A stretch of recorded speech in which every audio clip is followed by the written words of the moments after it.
শুভেচ্ছা সবাইকে। প্রথমেই আয়োজকদেরকে ধন্যবাদ জানাচ্ছি আমাকে আমন্ত্রণ জানানোর জন্য।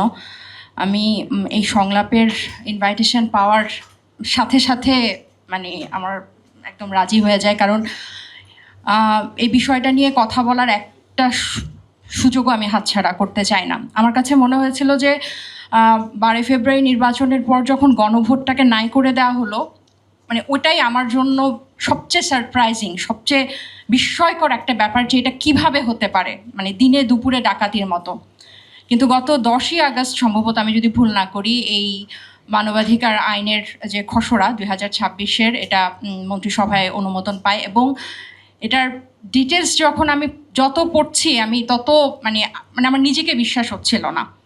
কারণ এই সংসদের যদি দুইটা ভালো দিক বা দুইটা সুন্দর দিকের কথা আমি নিজে চিন্তা করি, তার মধ্যে একটা হচ্ছে যে এই সংসদে এই গুমের ভিকটিমরা আছেন সংসদ সদস্য হিসেবে। সো এই ব্যাপারটাতে আমার কাছে কোনো মাথা ব্যথাই ছিল না যে এটা হবেই হবে। মানে আমি জানি না আমি নতুন দেখে কি এরকম ভেবেছিলাম কিনা। সো এটা আমার জন্য একটা বিশাল একটা মানে বড় ব্যাপার যে এই 17 বছরের পর এরকম দানবকে রক্তের বিনিময়ে ফেলে দেওয়ার পর এই মানবাধিকার কমিশন আইন বা গুম প্রতিরোধ আইন, যে এটা হুবহু আগের মতো রয়ে যাবে বা এটা আরও মানে সেই 2026 থেকে আমরা 2009-এ চলে যাব। নাবিলা বলছিলেন যে খুবই সুন্দর প্রেজেন্টেশন, সবাই এটা বলেছেন যে আমি একদম একমত র্যাবের ব্যাপারে, যেটা আকিকা বিল। এই বিলটা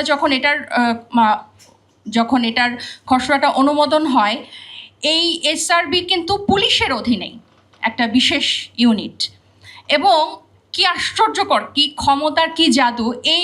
এই র্যাবের বিলুপ্তি জাতিসংঘ চেয়েছে, গুম সংক্রান্ত তদন্ত কমিশন চেয়েছে, ইভেন বিএনপি নির্বাচনের আগে প্রেস কনফারেন্স করে এটার বিলুপ্তি চেয়েছে। তারাই আবার এটা একদম হুবহু একই রকম, জাস্ট ওই আকিকা করে নামটা বদলের মতো। এবং যেই মানবাধিকার আইনের খসড়া তারা অনুমোদন দিয়েছে, সেখানে কিন্তু তারা বলেছে এই সংস্থাটা, এই কমিশনটা স্বাধীন থাকবে, নিরপেক্ষ থাকবে। নামে স্বাধীন নিরপেক্ষ, কিন্তু রাষ্ট্রের বা কোন মন্ত্রণালয়ের বিভাগের অধীনে থাকবে সেটা কিন্তু তারা 25-এর অধ্যাদেশে যে লাইনটা ছিল তারা কিন্তু এটা এখানে বাদ দিয়ে দিয়েছে। তারা কি করেছে? আপনারা সবাই জানেন যে পুলিশ এটা তদন্ত করবে। কি ধরনের একটা হাস্যকর কথা! মানবাধিকার লঙ্ঘনের বিষয় পুলিশ তদন্ত করবে, মানবাধিকার কমিশনের এখানে কিচ্ছু করার থাকবে না। এটা বিগত আলোচকরা অনেকবার বলেছে। কিন্তু ইন্টারেস্টিং দেখেন যে এই বাহিনীগুলোকে, আইন শৃঙ্খলা বাহিনীগুলোকে, নিরাপত্তা বাহিনীগুলোকে, গোয়েন্দা সংস্থার বাহিনীগুলোকে বাঁচানোর জন্য কোন লেভেলের আইন এখানে অনুমোদন দেওয়া হয়েছে এই খসড়াতে, যে যারা সাধারণত কি হয়, যারা এই খুনগুলা করে, গুমগুলা করে, অপরাধগুলা করে, তারা বলে যে ঊর্ধ্বতন কর্তৃপক্ষের নির্দেশে আমরা এটা করেছি, অজুহাত দেখায়, তাই না? 2025-এর অধ্যাদেশে কিন্তু এই অজুহাত দেখিয়ে দায় মুক্তি হওয়ার, রেহাই পাওয়ার কিন্তু নিয়ম রাখা হয় নাই, কিন্তু 26-এ সেটা ফিরিয়ে আনা হয়েছে। মানে তাদেরকে যদি কেউ বলে যে আমি এটা আমার ঊর্ধ্বতন কর্তৃপক্ষের নির্দেশে করেছি, সেই অপরাধ থেকে রেহাই পাবে। এবং যে আয়নাঘর, যেই হাজতখানা বা যে আটকখানাতে তাদেরকে বছরের পর বছর বন্দি করে এরকম নির্মমভাবে নির্যাতন করা হয়েছে, এসব জায়গাগুলো পরিদর্শনে অনুমতি লাগবে। সো এগুলো কিন্তু পড়লে বোঝা যায় যে কিভাবে গিটে গিটে তারা এই বাহিনীগুলোকে রক্ষা করতে চাচ্ছে। আমাদের প্রশ্ন হচ্ছে আসলে কেন? সো এখন এই মুহূর্তটাতে আমার কাছে মনে হয় যে সবচেয়ে গুরুত্বপূর্ণ হচ্ছে এটা আমাদের সবাইকে এটা খুব জোরালোভাবে এটার বিরুদ্ধে বলতে হবে, যাতে এটা সংসদে পাশ না হয়, আইনে পাশ না হয়, এটা যাতে আবার মন্ত্রিসভায় ফেরত যায়। এবং আমরা কেন এটা নিয়ে খুব উদ্বিগ্ন যে এটা সংসদে উঠলেই পাশ হয়ে যাবে? কারণ আমরা বাংলাদেশকে এত কিছুর পরেও ওই 2/3 অভিশাপ থেকে কিন্তু বাংলাদেশকে মুক্ত করতে পারি নাই। সেখানে সংখ্যাগরিষ্ঠতা আছে। আমরা বিগত দিনেও দেখেছি যেভাবে তত্ত্বাবধায়ক সরকার ব্যবস্থা এই সংখ্যাগরিষ্ঠতার অভিশাপের অভিশপ্ত হয়ে আমাদের দেশকে মানে কতটা পিছিয়েছে আমরা কিন্তু দেখছি। এই যে কালো আইন বলে যারা বলছেন, এই কালো আইনটাও কিন্তু সেই 2/3 জোটে পাশ হয়ে যাবে।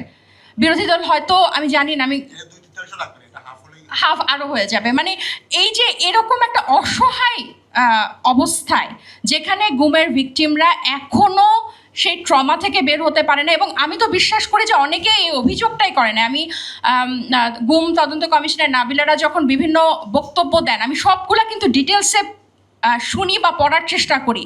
অনেকে কিন্তু অভিযোগই করেন নাই, কারণ তারা বিশ্বাস করে না।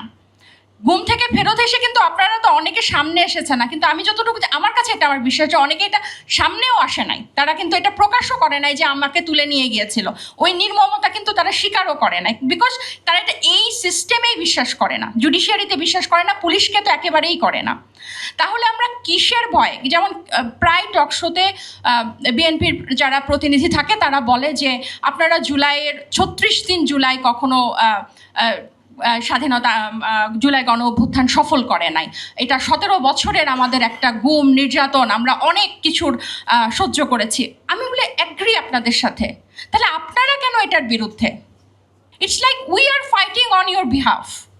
আপনারাই সবচেয়ে বেশি এটার শিকার হয়েছেন, তাহলে কেন আমাদেরকে লড়তে হচ্ছে? আমরা নতুন এসে আমাদেরকে কেন এটার পক্ষে এভাবে ফাইট করতে হচ্ছে? কেন আপনারা যে জিনিসটা নির্বাচনের আগে চেয়েছেন, এমনকি নির্বাচনী ইশতেহারও তাদের আছে, সেই জিনিসটা কিভাবে তারা কয়েক মাসের ব্যবধানে তারা এটা পরবর্তীতে এটা নাই হয়ে যায়? আরেকটা ছোট বিষয় আমি উল্লেখ করতে চাই, সবগুলাই মোটামুটি এসেছে।